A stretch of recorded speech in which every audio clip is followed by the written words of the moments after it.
ठीक है, तो हम कर रहे थे चैप्टर परम्यूटेशंस। मतलब परम्यूटेशंस का मतलब पहले एक बार देख लो क्या था कि नंबर ऑफ अरेंजमेंट्स, कि अगर हमारे पास नंबर ऑफ चॉइसेस कह सकते हो आप, नंबर ऑफ वेज कह सकते हो, टोटल नंबर ऑफ अरेंजमेंट्स कह सकते हो, वो होता है परम्यूटेशंस।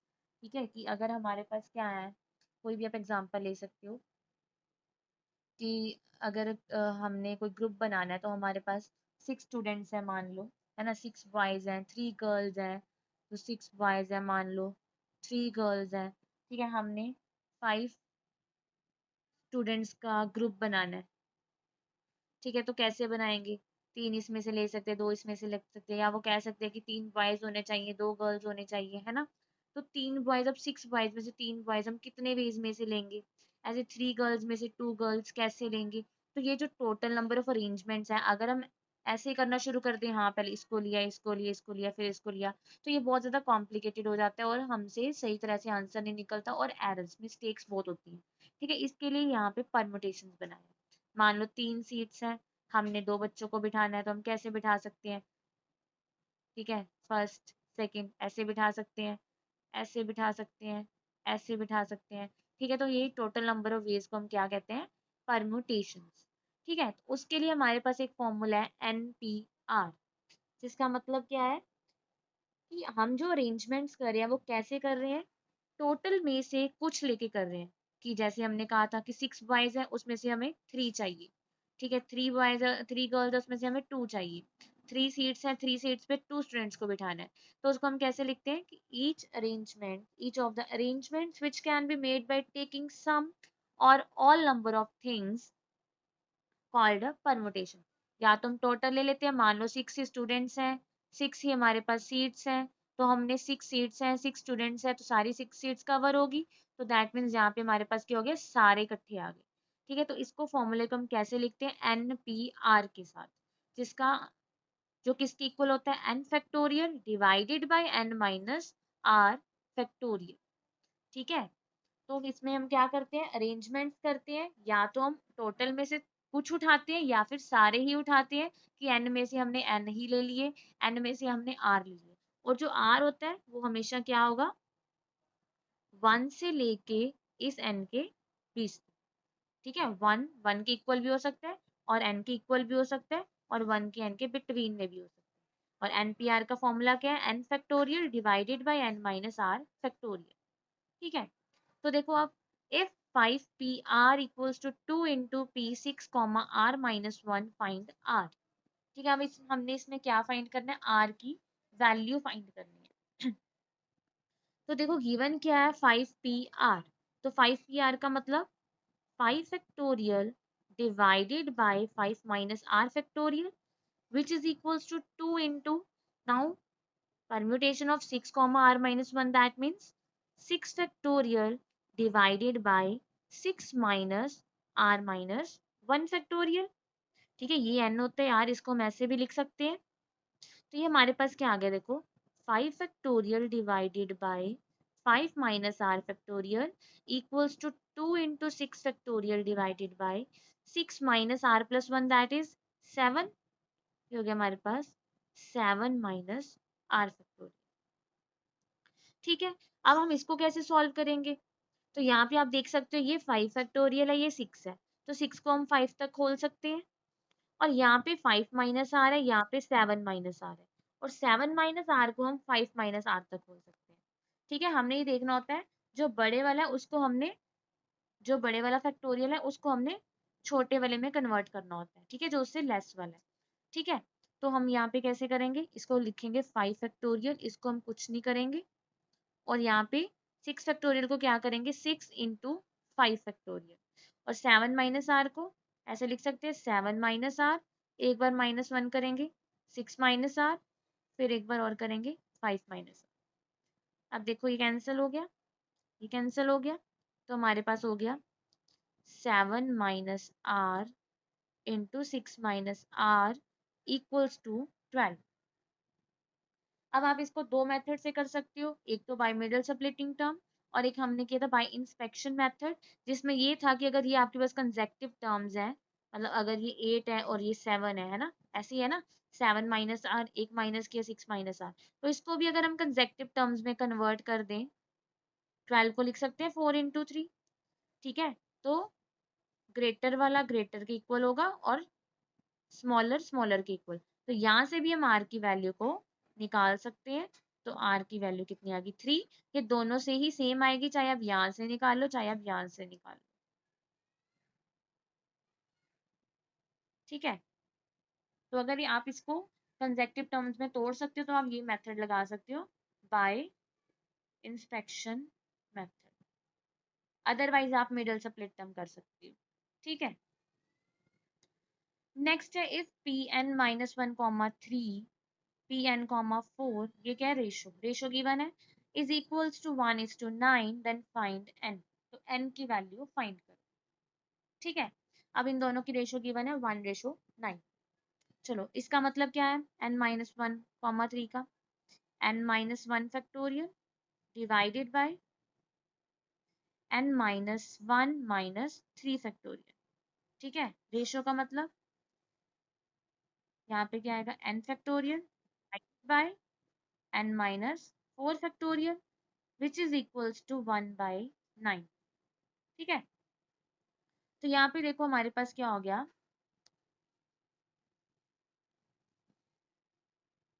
इसको हम ऐसे लिख सकते हैं, रेशो को आप ऊपर जाके रेसिप्रोकल कर सकते हो। तो ये हो गया n minus one factorial divided by n minus four factorial. ये एन माइनस फोर फैक्टोरियल ऊपर जाके मल्टीप्लाई हो जाएगा और ये एन फैक्टोरियल यहाँ पे डिवाइड हो गया। ठीक है, ये कैंसिल हो गया। अब इस एन फैक्टोरियल को हम एन माइनस वन तक खोल सकते हैं, तो इसको हम क्या लिखेंगे, n minus one factorial divided by n into n minus one factorial. ये भी कैंसिल हो गया। तो यहाँ से आप देख सकते हो 1/9 n equals to 1/9। That means जो एन की वैल्यू आ गई हमारे पास, वो किसकी इक्वल आ गई, 9 के इक्वल आ गया। हमारे पास आ गया 1/n equals to 1/9। So n equals to 9। ठीक है, फैक्टोरियल को कैसे हमने खत्म करना होता है, कैसे ओपन करना है, ग्रेटर को स्मॉलर में चेंज कर। ठीक है, स्मॉलर तक खोल। सिमिलरली नेक्स्ट ऐसा ही है, if 2n plus 1 pn minus 1 ratio 2n minus 1 pn equals to 3 ratio 5, then find n। ठीक है, अब इसका मतलब क्या है, 2n plus 1 factorial divided by 2n plus 1 minus करेंगे माइनस n plus 1 फैक्टोरियल। ठीक है, ratio 2n minus 1 factorial divided by 2n minus 1 minus n factorial equals to 3/5। ठीक है, तो यहाँ पे देखो हमारे पास हो गया 2n plus 1 फैक्टोरियल और यहाँ पे 2n minus n is n, 1 plus 1 is 2। ठीक है, मल्टीप्लाई, ये रेसिप्रोकल हो जाएगा, 2n minus n is n और यहाँ पे 2n minus 1 factorial equals to 3/5। ठीक है, अब देखो 2n plus 1 है, यहाँ पे 2n minus 1 है, तो 2n plus 1 को हम 2n minus 1 तक खोलेंगे और प्लस टू है, यहाँ पे n माइनस वन है, n प्लस टू को हम n माइनस वन तक खोलेंगे। तो देखो यहाँ पे हमारे पास हो जाएगा 2n plus 1, फिर 2n होगा, फिर माइनस वन करके 2n minus 1 हो जाएगा और यहाँ पे n plus 2, फिर माइनस वन करेंगे n plus 1, फिर माइनस वन करेंगे n and then again minus one करेंगे, देन n माइनस वन आएगा। ठीक है, ये तो पता है ना हम क्या कर रहे हैं, ये खोल रहे हैं। अगर 10 फैक्टोरियल है तो हम माइनस एक एक माइनस करके इसको जहां तक हमें चाहिए वहां तक हम खोल देते हैं। ठीक है, तो ये हो गया 3/5, ये कैंसिल हो गया, ये कैंसिल हो गया। अब देखो यहाँ पे n भी कैंसिल हो गया। ठीक है, तो ऊपर हमारे पास रह गया 2 × 2n+1 और नीचे n+1 n+2 इक्वल्स टू 3/5। ठीक है, अब क्रॉस मल्टीप्लाई कर दो, 5 2 ज़ा 10, 10 2 ज़ा 20n प्लस 10 और यहाँ पे 3 इंटू इन दोनों को मल्टीप्लाई करेंगे तो यहाँ पे हमारे पास हो जाएगा 3 sorry n square plus 3n plus 2। ठीक है, इन दोनों को मल्टीप्लाई करके ये 3 के साथ मल्टीप्लाई हो गया, तो यहाँ पे हो गया 20n plus 10 equals to 3n square plus 9n plus 6। तो यहाँ पे हमारे पास इक्वेशन होगी 3n square plus 9n minus 20n plus 6 minus 10 equals to 0। That is 3n square minus 11n minus 4 equals to 0। हमारे पास आ गया 3n square minus 11n minus 4 equals to 0। तो फैक्टर्स क्या बनेंगे, 4 3 ज़ा 12, तो 12 माइनस 1 इज, तो यहाँ पे हमारे पास फैक्टर बन जाएंगे, ये हो जाएंगे। ठीक है, 12 माइनस 1 इज 11 और 12 1 ज़ा 12, तो यहाँ से 3n कॉमन निकल गया, n माइनस 4, यहाँ से प्लस 1 n माइनस 4, यहाँ पे हो गया 3n plus 1 into n minus 4 equals to 0। ठीक है, तो यहाँ से हमारे पास n की वैल्यू देखो 2 आ गई, तो -1/3 आ गई और 4 आ गई। तो हमें पता है जो n एंड r है वो कभी भी नेगेटिव नहीं होंगे, ये तो रिजेक्ट हो गया, तो n की वैल्यू कितनी होगी, 4 होगी। ठीक है, तो ऐसे हमारे पास ये फॉर्मूलेस के साथ रिलेटेड फॉर्मूला अप्लाई करके आपने r या n की वैल्यूज निकालनी होगी। नेक्स्ट है प्रैक्टिकल प्रॉब्लम्स ऑन परम्यूटेशंस। देखो जैसे हमने पिछले सम किए थे कि 4 डिजिट नंबर बनाना है, 4 लेटर वर्ड बनाना है, कितने बनेंगे, ये सेम टू सेम ऐसे है। पहले हम क्या कर रहे थे, सिंपल तरीके से उसको सॉल्व कर रहे थे, अब हम इस फॉर्मूले को अप्लाई करके भी उसको सॉल्व कर सकते हैं। ठीक है, दोनों मेथड से करके देखेंगे, आपको जो इजी लगता है आप वो कर सकते हो।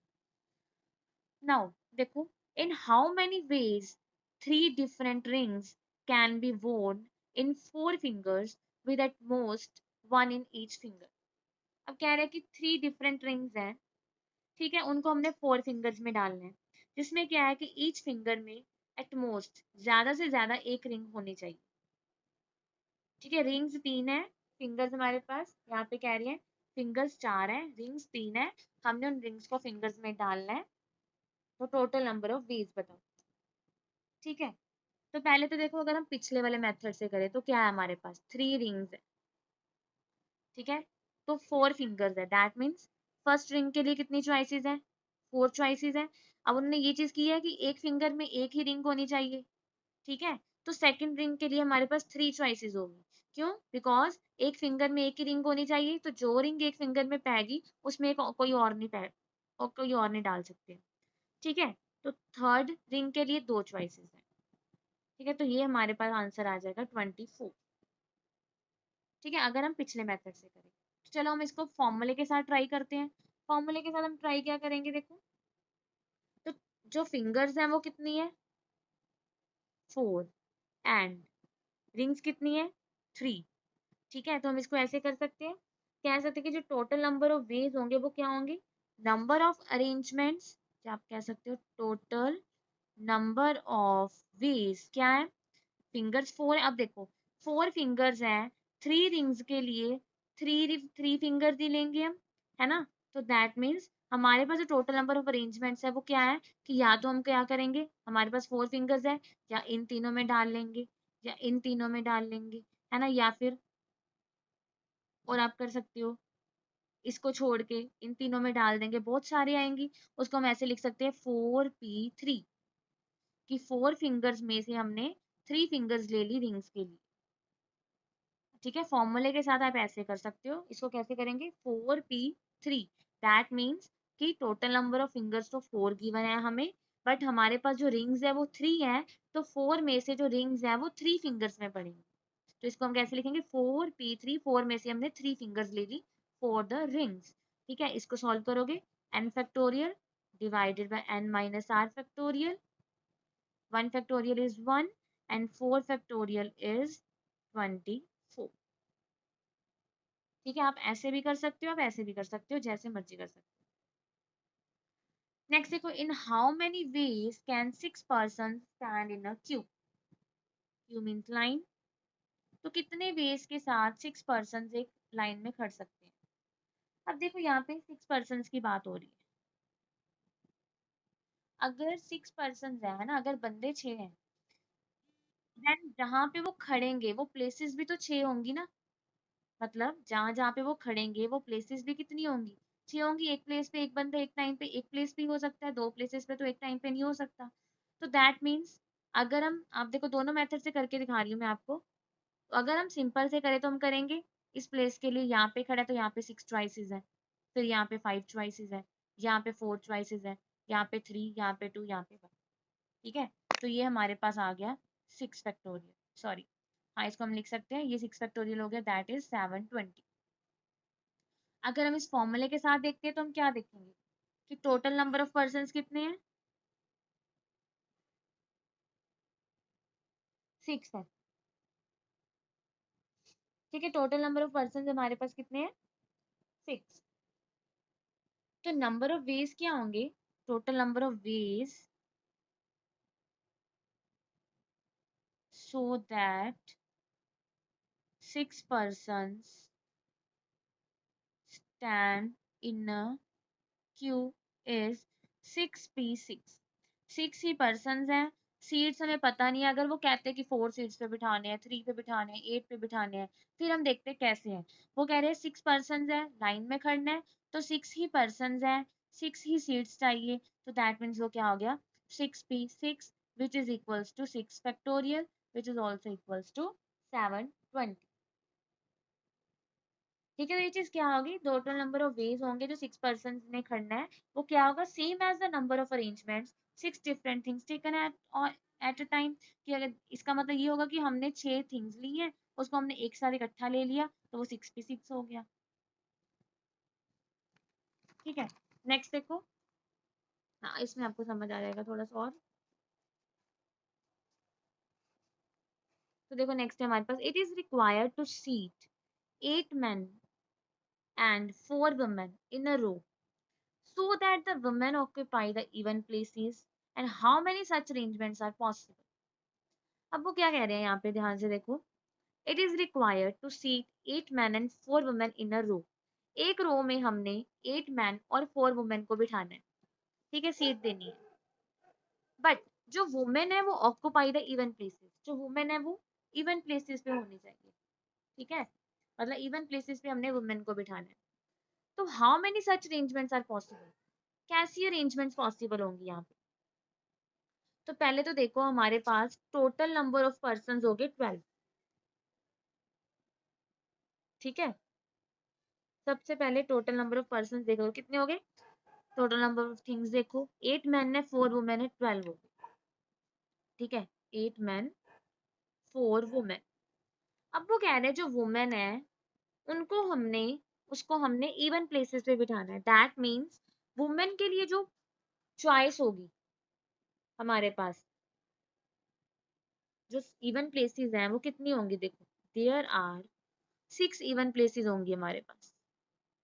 कौन सी, second, fourth, sixth, eighth, 10th, 12th। ठीक है, 12 सीट्स हैं, एक तरह से हमारे पास कितनी सीट्स हैं, अगर 12 बंदे हैं, 8 मैन को बिठाना है, 4 वुमेन को बिठाना है, तो 12 पर्सन हो गए, तो 12 पर्सन के लिए 12 सीट्स चाहिए। उसमें से हमने वुमेन को किसमें बिठाना है, इवन प्लेसेस पे बिठाना है, तो वुमेन के लिए कितनी चॉइसेस होंगी, एक तरह से second, fourth, sixth, eighth, 10th and 12th। मतलब 4 वुमेन को हम इनमें से किसी भी सीट में बिठा सकते हैं। ठीक है, तो इसको हम कैसे लिखेंगे देखो, तो 4 वुमेन आर टू ऑक्युपाई, तो यहाँ पे देखो 4 वुमेन आर, अब जो 4 वुमेन को हम इन पे बिठाएंगे तो वो 4 प्लेसेस ही कवर करेंगी। ठीक है, तो occupy 4 places out of 6 places, तो नंबर ऑफ अरेंजमेंट्स कितनी होंगी,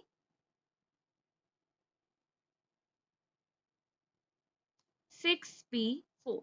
हम कैसे लिखेंगे कि टोटल नंबर ऑफ प्लेसेस कितनी है हमारे पास, 6 है, बट वुमेन 4 है, 4 पर लेडीज को हमने बिठाना है, तो हमारे पास सीट्स भी कितने लेंगे हम, 6p4। ठीक है, 4 कवर हो जाएंगे। अब देखो, अब हमारे पास टोटल तो 12 थी, 4 सीट्स पे वुमेन बैठ गई तो 8 रहेगी, और 80 पर्सन है। ठीक है, तो रिमेनिंग 8 पोजीशंस को मेन फिल करेंगे। 8 positions filled by 8 men in ways, उसके लिए कितने वेज होंगे? 8p8, 8 ही सीट्स है, 8 ही पर्सन्स है, that means 8 factorial.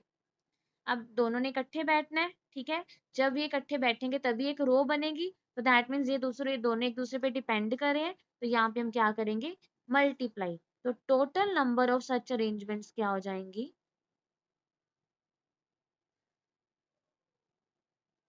Are 6p4 multiply by 8 factorial.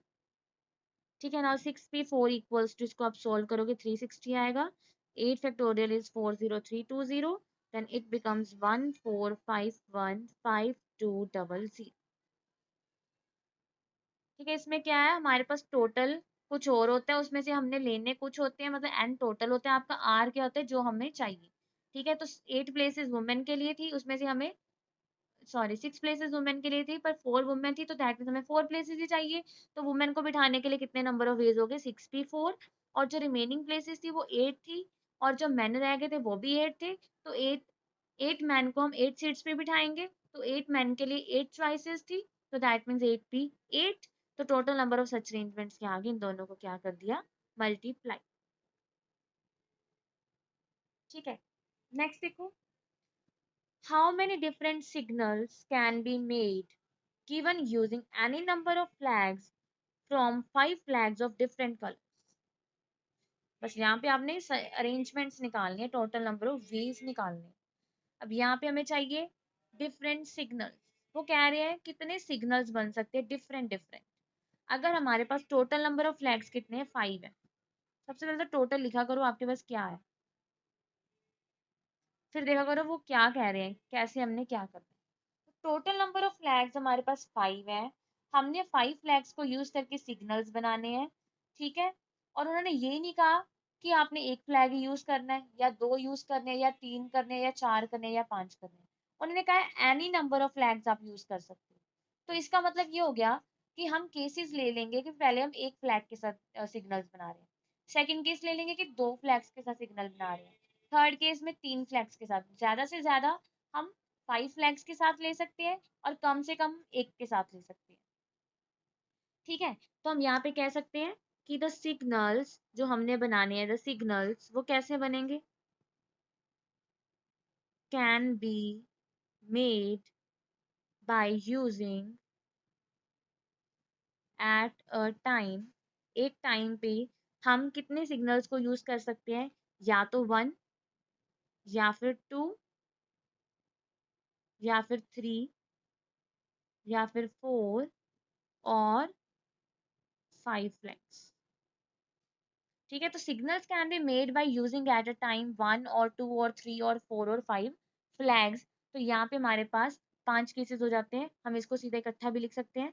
तो फर्स्ट केस में हम क्या करेंगे, जब हम 1 फ्लैग को यूज करके सिग्नल्स बना रहे हैं। ठीक है, यूजिंग 1 फ्लैग, तो देखो टोटल नंबर ऑफ सिग्नल्स कितने बनेंगे?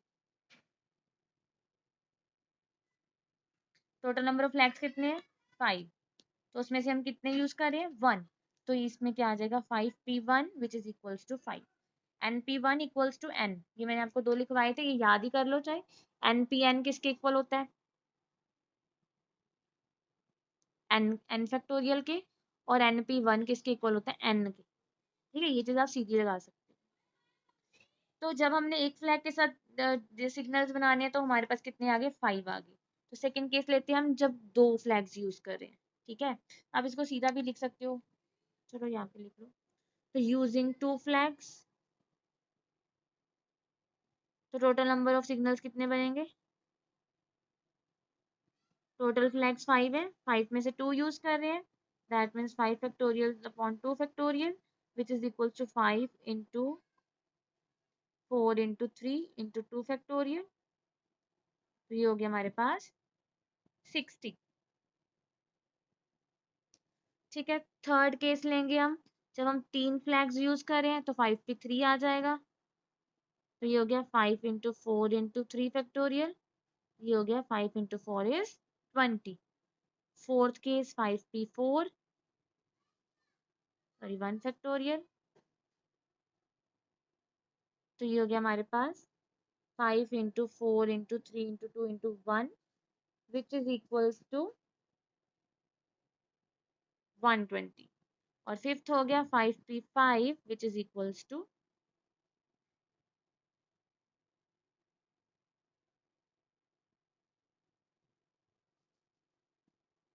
5p5 is also 5 factorial which is equals to 120। ठीक है,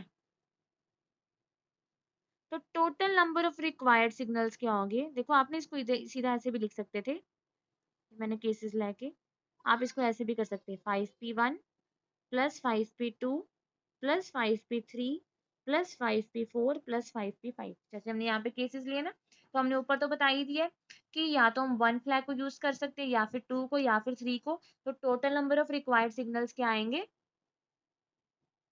5p1 प्लस 5p2। यहाँ पे हम एडिशन क्यों कर रहे हैं? क्योंकि यहाँ पे ये इंडिपेंडेंट केसेस है कि अगर हमने एक फ्लैग के साथ सिग्नल्स बना रहे हैं तो इसका दो फ्लैग्स के साथ अगर बनाने में कोई इफेक्ट नहीं पड़ेगा कि दो हम कहीं उसमें कुछ चेंज आएगा, नहीं। अगर हम एक फ्लैग के साथ बना रहे हैं तो सारे एक फ्लैग के साथ बनेंगे, अगर दो फ्लैग के साथ बना रहे हैं सारे दो फ्लैग के साथ बनेंगे। यहाँ पे चॉइसेस आ गई हमारे पास, और का वो आ गया कि वो कह रहे हैं कि एनी नंबर ऑफ फ्लैग्स के साथ आप डिफरेंट नंबर ऑफ सिग्नल्स बना सकते हो। तो हमने लेट कर दिया, पहले एक फ्लैग के साथ सिग्नल्स एक फ्लैग के साथ भी बन सकते हैं, दो फ्लैग्स के साथ भी बन सकते हैं, तीन के साथ भी बन सकते हैं, चार के साथ भी बन सकते हैं, पांच के साथ भी बन सकते हैं। ठीक है, तो यहाँ पे हमारे पास जो आंसर आ गया वो क्या आ गया? 5p1 is 5, 5p2 is 60, 5p3 is 20 plus 120 plus 120 which is equals to 325। ठीक है, तो ये आ गया total number of required signal. Next is how many 4 digit numbers are there with distinct digits. ये तो बिल्कुल सिंपल है कि 4 डिजिट नंबर्स हैं are there with distinct digits. Distinct digit that means total number of digits क्या होते हैं? 0 to 9, that means 10। ठीक है, वेट,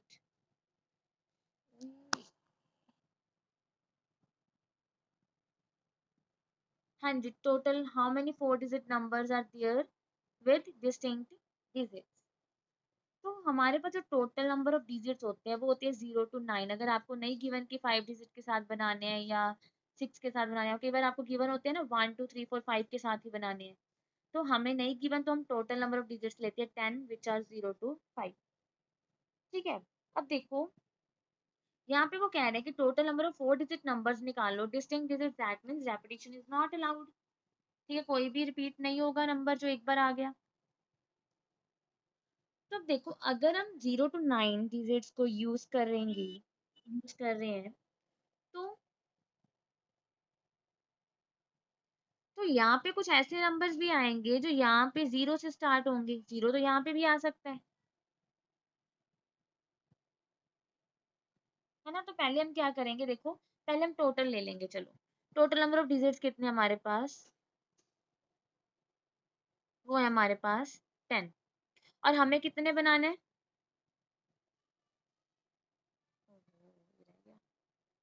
हाँ जी, देखो हमें निकालना है how many 4 digit numbers are there with distinct digits. ठीक है, तो यहाँ पे वो कह रहे हैं कि 4 डिजिट नंबर्स बनाने हैं डिस्टिंक्ट डिजिट्स। हम क्या यूज करेंगे? 0 to 9, बिकॉज हमें नहीं गिवन कि हमने 1 2 3 4 5 को यूज करना है, तो हम टोटल नंबर ऑफ डिजिट्स लेते हैं। तो टोटल नंबर ऑफ डिजिट्स हमारे पास हैं 10। ठीक है, पहले हम क्या करेंगे, पूरे नंबर निकालेंगे कितने बन सकते हैं। टोटल नंबर ऑफ डिजिट्स 10 है, हमने एक टाइम पे कितने लेने हैं? 4। तो that means total number of numbers कितने बनेंगे? 10p4। ठीक है, अब देखो इसमें जो 10p4 में डिजिट्स आएंगे उसमें कुछ ऐसे नंबर भी आएंगे जो 0 से स्टार्ट होंगे, क्योंकि हम टोटल नंबर ऑफ ले रहे हैं अरेंजमेंट्स कि 0 to 10 0 to 9 को अगर हम यूज करेंगे तो हमारे पास इतने नंबर्स आएंगे। अब 0 to 9 को यूज करके दैट मीन्स यहाँ पे 0 भी आ सकता है, वो नंबर्स भी इसमें इंक्लूड होंगे कि यहाँ पे 0 आएगा। बट कोई भी नंबर मान लो 0 से स्टार्ट है तो इसको हम क्या मानते हैं, 1 to 3 ही मानते हैं, तो ये तो 3 डिजिट नंबर हो जाएगा, ये 4 डिजिट तो नहीं होगा। तो इसमें हम क्या करेंगे, जो नंबर्स 0 से स्टार्ट है ना वो टोटल में से माइनस कर देंगे। ठीक है, क्योंकि हम कोई भी सिंगल डिजिट उसके आगे 0 डालते हैं तो दैट मीन्स इसका मतलब क्या है, 2 है। इसका मतलब ये तो नहीं है 0 2 है, 0 की तो यहाँ पे आगे कोई वैल्यू नहीं होती, तो हम क्या कहते हैं कि ये 2 के इक्वल ही। मतलब जो नंबर 0 से स्टार्ट होंगे वो 4 डिजिट नहीं बनेंगे, वो 3 डिजिट बनेंगे। तो हम क्या करेंगे, उन नंबर्स को इस टोटल में से क्या कर देंगे, माइनस कर देंगे। ठीक है, तो हम यहाँ पे थोड़ा सा एक्सप्लेन कर देंगे कि टोटल नंबर ऑफ नंबर्स तो हमारे पास 10p4 है, but these numbers included those numbers which have 0 at first place और thousands place। ठीक है, थाउजेंड प्लेस ये 0 1 10 100 1000। ठीक है, ठीक है, तो सच नंबर्स आर, तो ये वाले नंबर्स तो जो है नॉट 4 डिजिट नंबर्स, तो ये तो 4 डिजिट नंबर्स नहीं होंगे, तो हम इसको क्या करेंगे, टोटल में से माइनस करेंगे। अब हम ये वाले नंबर्स निकालेंगे, कौन से, जो 0 से स्टार्ट हो रहे हैं। तो 0 से स्टार्ट होंगे वो क्या होंगे, देखो यहाँ पे तो 0 ही होगा, तो इसके लिए तो 1 चॉइस होगी। तो 0 to 9 है, डिस्टिंक्ट है, तो ये 0 तो रिपीट नहीं करेगा। दैट मीन्स एक डिजिट अगर यहाँ पे आ गया तो नंबर ऑफ डिजिट्स कितने रह गए, 9 रह गए, और प्लेसेस कितनी रहेगी, 3 रहेगी। तो हम कह सकते हैं कि नंबर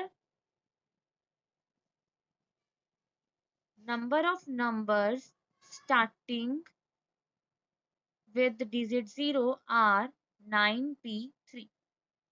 ठीक है, जो नंबर्स 0 से स्टार्ट हो रहे हैं वो क्या है, कितने होंगे, 9p3। क्यों, फर्स्ट फर्स्ट प्लेस पे आपके पास 0 आ गया, तो यहाँ इसके लिए तो 1 चॉइस होगी। तो जो रह गया उसके लिए हमारे पास टोटल नंबर ऑफ डिजिट्स तो 9 है, बट प्लेसेस कितनी है, 3 है।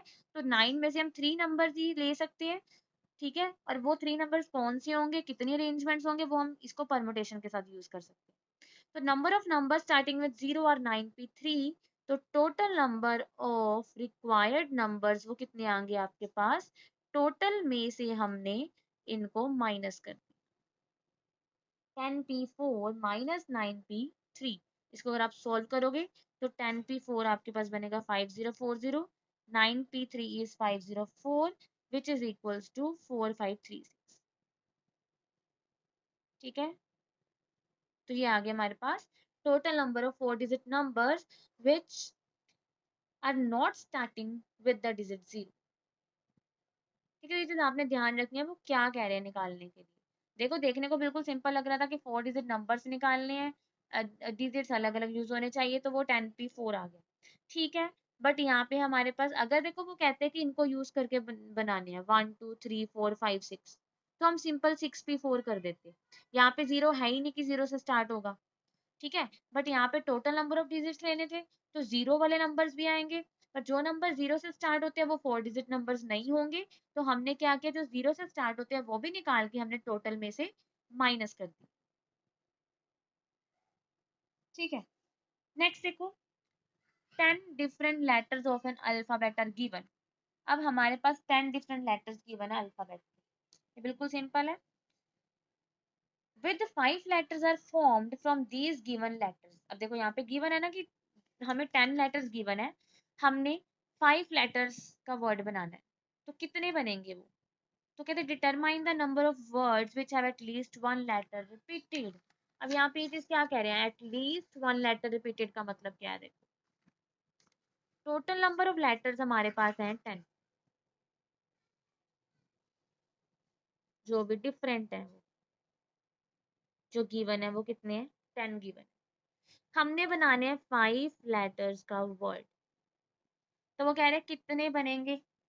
अगर हम देखें, अगर तो ये डिस्टिंक्ट हो लेटर्स, तो हम कहेंगे कि टोटल 10 है, 5 का बनाना है, तो वो 10p5 हो गया। बट यहाँ पे ना एक लाइन गिवन है कि at least one letter is repeated. अब इसका मतलब क्या है, एट लीस्ट मतलब कम से कम एक लेटर रिपीट हो सकता है। कम से कम एक हो सकता है, दैट मीन्स ज्यादा से ज्यादा तो 5 हो सकते हैं। मतलब कम से कम मतलब ये है कि एक तो होना ही चाहिए रिपीट। मतलब इसका हो गया कि एक भी रिपीट हो सकता है, दो भी रिपीट हो सकते हैं, तीन भी रिपीट हो सकते हैं, चार भी रिपीट हो सकते हैं, पांच भी रिपीट हो सकते हैं। मतलब एटलीस्ट का मतलब होता है ग्रेटर देन इक्वल। ठीक है, उन्होंने कहा एटलीस्ट वन लेटर रिपीटेड, तो आप वन से स्टार्ट करो और उससे ज्यादा से जाओ, क्या आएगा, one two three four five, क्योंकि ये 5 लेटर का ही वर्ड है तो 5 तक ही हम जा सकते हैं। ठीक है, तो इसको आप कैसे करोगे, इसमें हम परमुटेशन यूज नहीं कर सकते। ये परमुटेशन यूज होती है जहां पे रेपिटेशन नॉट अलाउड होती है। ठीक है, अब यहाँ पे हमारे पास रैप, इसका मतलब है रेपिटेशन अलाउड है। तो यहाँ पे आप देख सकते हो, इसके लिए भी हमारे पास 10 चॉइसेस है। ठीक है, टोटल नंबर ऑफ लेटर्स 10 है, तो इसके लिए 10 चॉइसेस है। अब उन्होंने क्या, एटलीस्ट वन लेटर रिपीटेड, तो यही लेटर यहाँ पे भी आ सकता है, तो इसके लिए भी 10 होगी। अब ये भी लेटर यहाँ पे भी आ सकता है, इसके लिए भी 10 होगी, इसके लिए भी 10। तो दोबारा रिपीट भी हो सकते हैं, एटलीस्ट मतलब कम से कम एक रिपीट होना चाहिए, दो भी हो सकते हैं, तीन भी हो सकते हैं, चार भी हो सकते हैं, पांच भी हो सकते हैं। ठीक है, तो हमारे पास आ गया total number of 5 letter words. इसको हम कैसे करेंगे, ये अब हमारे पास क्या है, नंबर ऑफ 5 लेटर वर्ड्स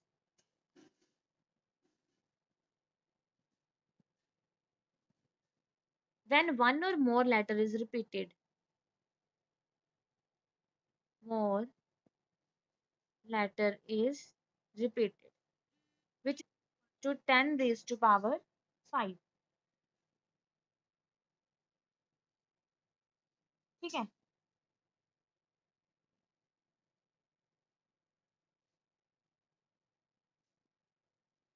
अब ये तो हमारे पास आ गए 5 लेटर वर्ड्स जहाँ पे एक रिपीट भी हो सकता है, नहीं भी हो सकता है। ठीक है, ये सारे आ गए। मतलब ये आपके पास एक तरह से रेपिटेशन अलाउड है, तो ये सारे नंबर्स आ गए कि रेपिटेशन अलाउड है, तो यहाँ पे सेम भी आ सकते हैं। बट इसमें भी यही चीज है कि यहाँ पे हमारे पास वो लेटर्स भी आ जाएंगे जहाँ पे कोई भी लेटर रिपीट ना हो। बट उन्होंने कहा है कि कम से कम एक लेटर तो रिपीट होना चाहिए। अब हम क्या करेंगे, इसमें वो केस को माइनस करेंगे जहां पे कोई भी लेटर रिपीट नहीं हो रहा, दैट मीन्स ये वाला केस हम क्या करेंगे, माइनस कर देंगे। ठीक है, हम क्या करेंगे, इसमें एक केस और लेंगे जहां पे हम